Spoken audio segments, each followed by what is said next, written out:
Start.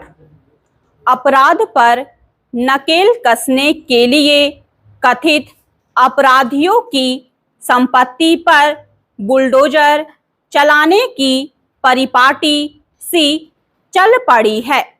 यह सिलसिला उत्तर प्रदेश में शुरू हुआ था और अब इसे कई राज्य सरकारों ने अपना लिया है। कहीं भी दो समुदायों के बीच कोई फसाद होता है, कोई बड़ी वारदात होती है, तो प्रशासन कुछ लोगों को चिन्हित कर उनके घर गिरा डालता है। जब यह सिलसिला अतार्किक और मनमाने ढंग से तेजी पकड़ने लगा तो इस पर रोक लगाने के लिए अदालतों के दरवाजे खटखटाए जाने लगे।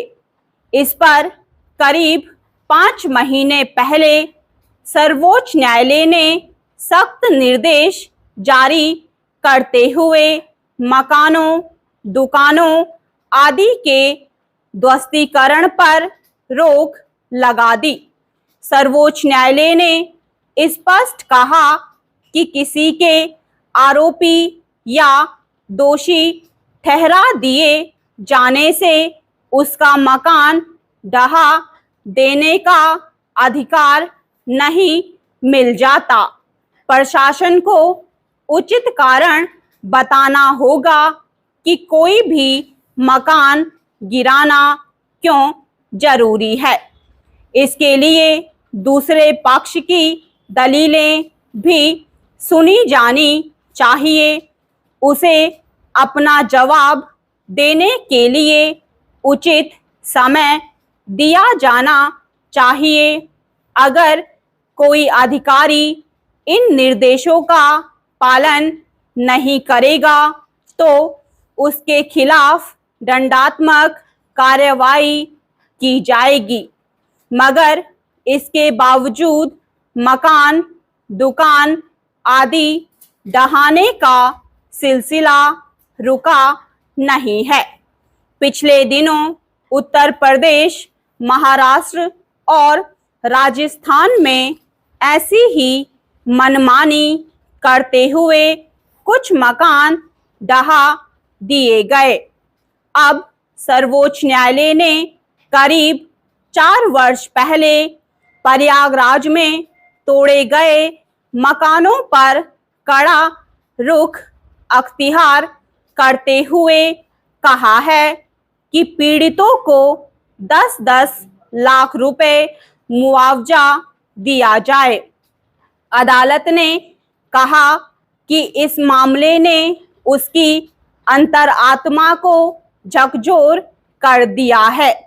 दरअसल प्रयागराज विकास प्राधिकरण ने कुछ लोगों के मकान इस शक के आधार पर तोड़ डाले थे कि वे एक कुख्यात अपराधी की जमीन पर बने हुए हैं। उन मकानों में रहने वालों को एक दिन पहले नोटिस थमाया गया और अगले दिन मकान तोड़ दिए गए। अदालत ने सवाल किया कि आखिर इस देश में लोगों को आश्रय का अधिकार है या नहीं। जब भी इस तरह मकान, दुकान आदि गिराने के मामले सामने आते हैं तो सरकारों की दलील होती है कि वे अवैध रूप से बनाए गए थे। मगर यह समझ से परे है कि अवैध रूप से बनाए गए मकानों पर तभी विकास प्राधिकरणों और नगर निगम की निगाह क्यों जाती है जब कोई आपराधिक घटना घट जाती है। इसके पहले ऐसी जगहों की निशानादेही क्यों नहीं हो पाती। इस बात से इनकार नहीं किया जा सकता कि अपराध पर नकेल कसना राज्य सरकार की जिम्मेदारी है, मगर इसके लिए तय प्रक्रिया को नजरअंदाज नहीं किया जा सकता। अपराध करने वाले का अपराध तब तक सिद्ध नहीं माना जा सकता जब तक कि अदालत ऐसा फैसला ना सुना दे।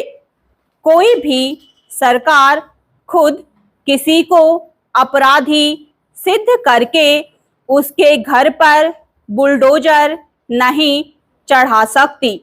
उस मकान में उसके परिजन भी रहते हैं जो निर्दोष होते हैं।